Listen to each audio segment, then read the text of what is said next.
Tori, how many times did you do the PTSSP course? It's like on and on and on. You have to, every time you go PTS, which is the human condition, you got to do the course over and do this shit. Let me tell you something.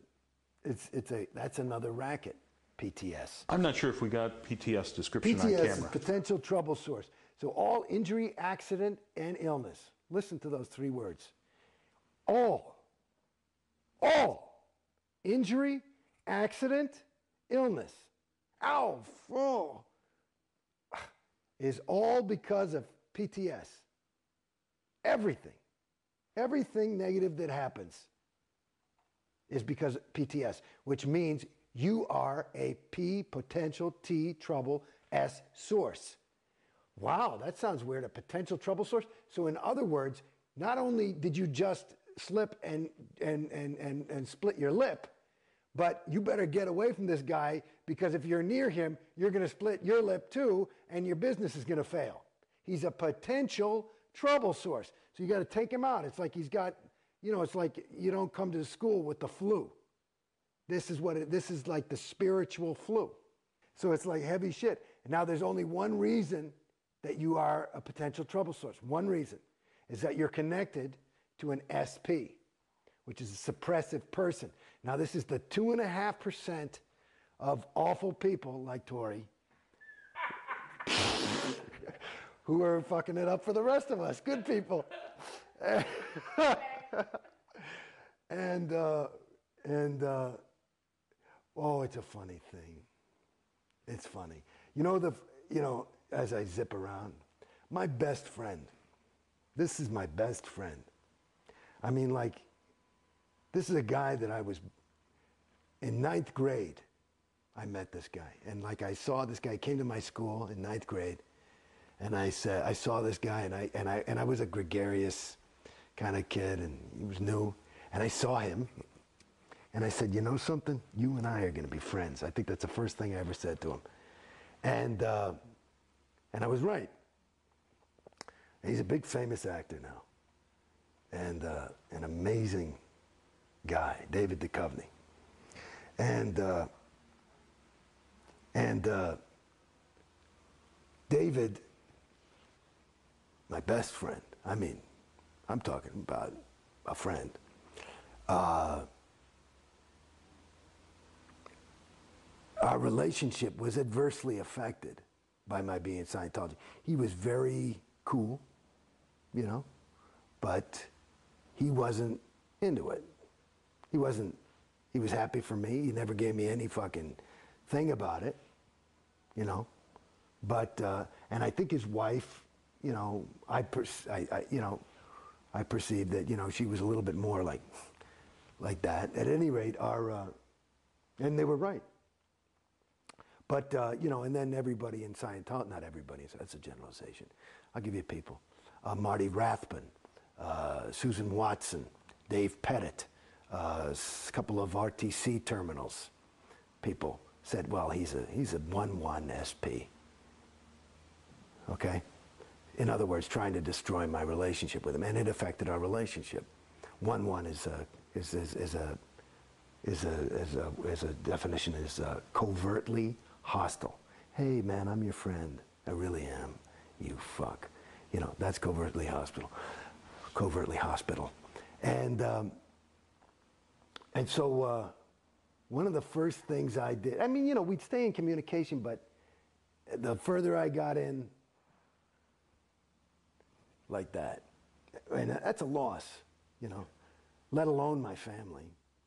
No, but my family, shit, they don't fuck with me or anything, but I've never been closer now that I'm out, because they weren't into it. Everybody was totally respectful of me. Nobody ever said, my mother said one thing once, I just don't think it, allows for the grace of God or something. That was something, because she's a big Christian thing.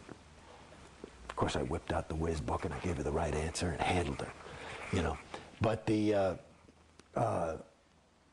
thing with Dave, this is just the other thing when I was thinking about I was laughing is as I got out, when I got out, one of the first people I went to go see was David.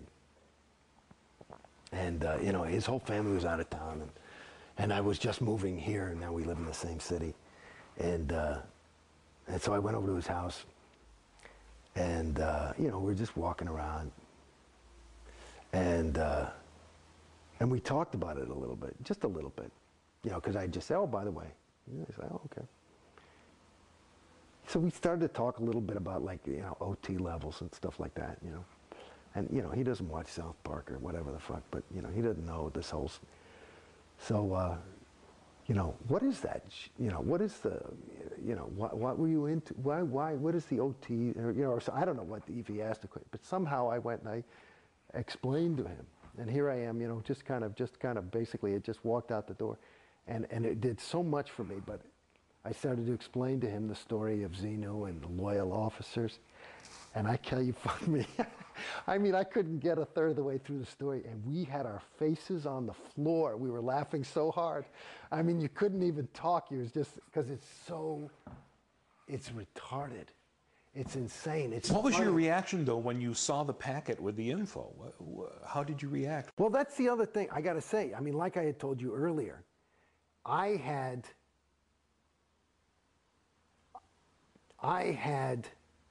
been on a spiritual journey long before Scientology. This data is just, it's as different as the word Thetan is different from the word spirit. It's about that different. I mean, the Bible talks about the devil and demons. It's nomenclature. Entities is what they talk about in these New Age religions.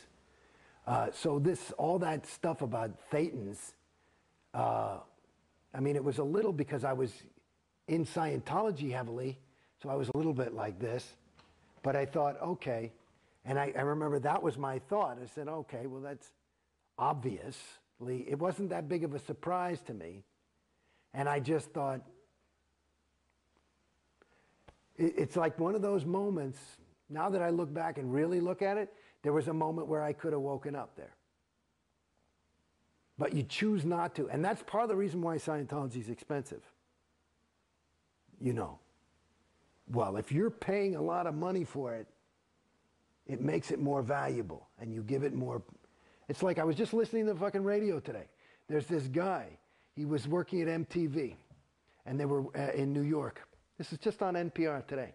This guy, and he was on this art channel on NPR. And he was working at MTV, and they were talking about packaging and marketing and how important it is. And the guy, and he was talking and saying it was important, and that it was, this other guy said, it's not that important. He says, bullshit. And they had a little bit of an argument, and he said, well, let me show you something. And he went, and he was in New York, and he went, and he grabbed little garbage, and he put them in little plastic boxes, and he put a little stamp on them and dated them and signed and numbered them, and he's selling them for $50 each as art. Started as $10 as and it was like a little gift, but now that they're up there $50 and $100 each, the people are actually calling them art. So it's an interesting thing. So again, it's your own, you're driving the car. It's just that you don't realize that the car, as a Scientologist, because you're in the trap, it's got a pre-rigged route. It's called the bridge. And so you feel like this is this easy life. I just got to sit here and the car basically drives itself. All I got to do is show up at the church and I'll be happy. And there you are. And you're on the bridge to total freedom. To total freedom. Yeah, they free you from yourself. That's one of the brutally ironic things about Scientology when they have a slogan called Think for Yourself. Yeah. And you find yourself thinking exactly what Scientology wants you to think, it seems. No, but you're doing it yourself. That's why it's pretty good. I mean, it's really insidious. It's quite, it's so bold and bald-faced that, you just would never suspect it. It's reminds me, you remember those, I used to smoke cigarettes. And so I was smoking cigarettes and I wanted to quit and I couldn't quit and I'm smoking. And then these new cigarettes came out from American Spirits. And and they're supposed to be all natural, right? And the fucking thing on it, it said addictive free. And I said, bullshit. So I start smoking and I'm down to like 2 cigarettes a day. And I'm like fucking